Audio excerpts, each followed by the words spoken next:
Welcome to Summer Math Help at Darian May Math Max.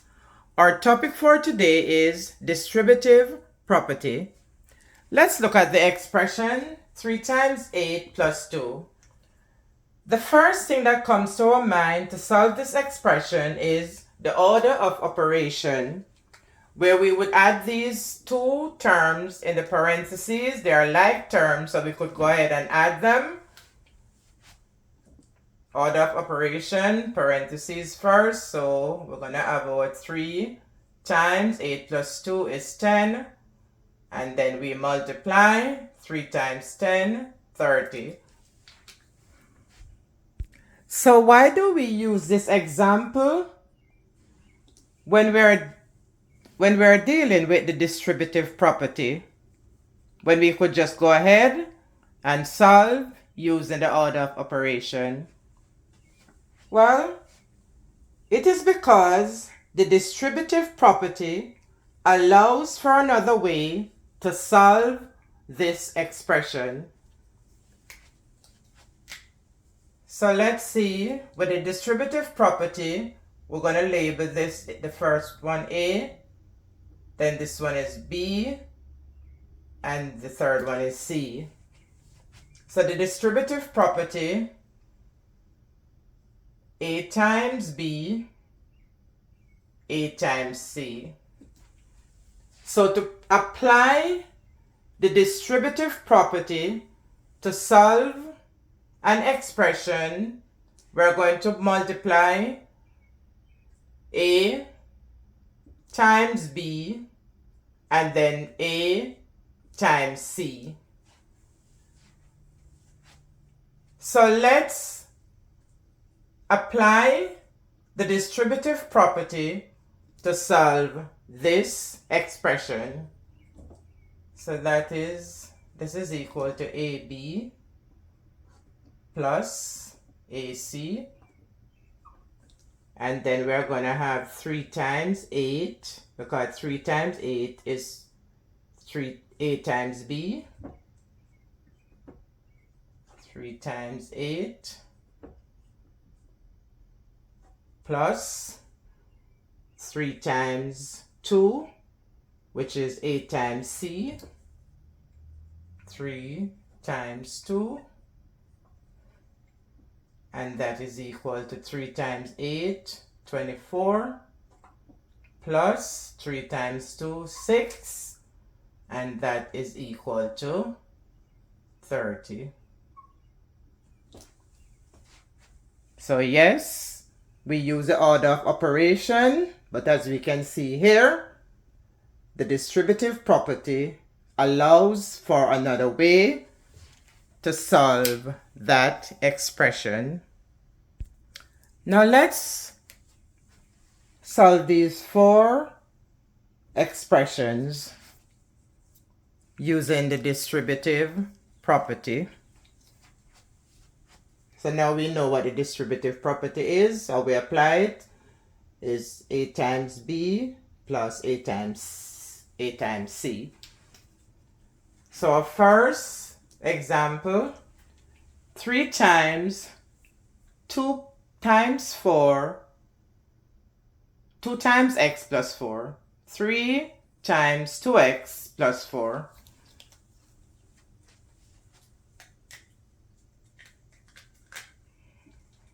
The distributive property, we'll go ahead and use the distributive property, because as you notice here, we cannot add these two terms because they are not like terms. These are like terms. 8 and 2 are the same terms. These are 2 different terms, so we could not add the parentheses. So therefore, this is a perfect opportunity to introduce the distributive property using variables. And that is what we're going to do just now. So we have 3 times 2x, 3 times 2x plus 3 times 4,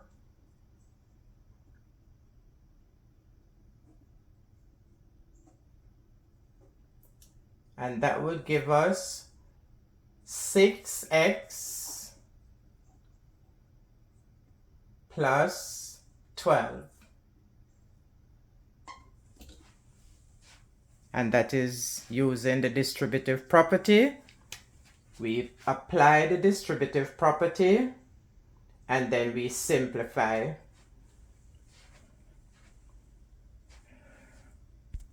Next, 5 times 2 plus 3x. Let's apply the distributive properties. 5 times 2. 5 times 2 plus 5 times 3x.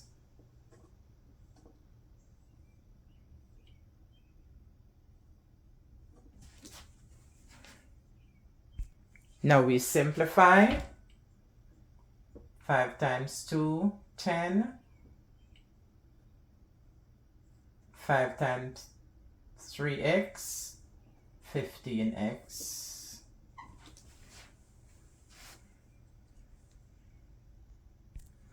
Moving right along.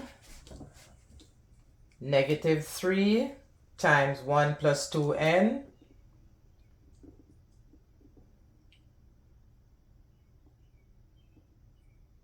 Distributive property would be negative 3 times 1 plus negative 3. And we're going to put that into a parenthesis so that we don't have two signs beside each other. And that is negative 3 times 2n.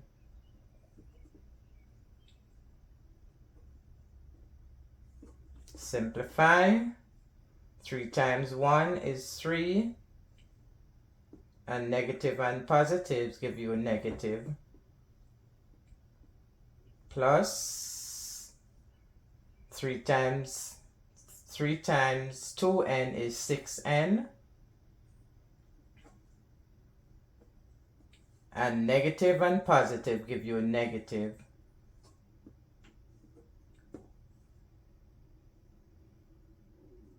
Negative 3, negative, positive, and negative gives you a negative. So that is negative 6n. And finally, negative 4 times 3x plus 2. Apply the distributive property. Negative 4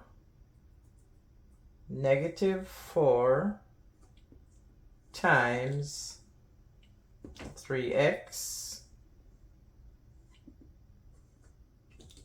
plus negative 4 times 2 plus negative 4 times 2.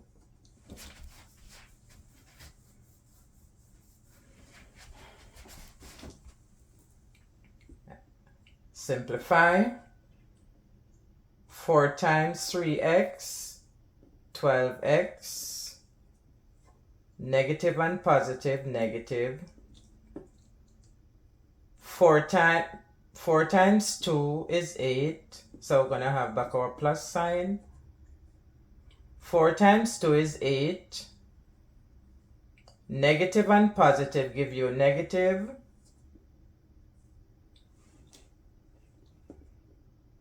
And that is equal to, further simplify, negative 12x. I will remove this parentheses. Positive and negative gives you negative.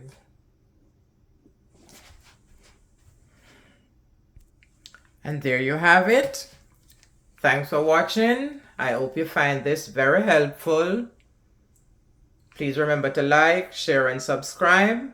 And please stay tuned for many more summer help math. Summer math help.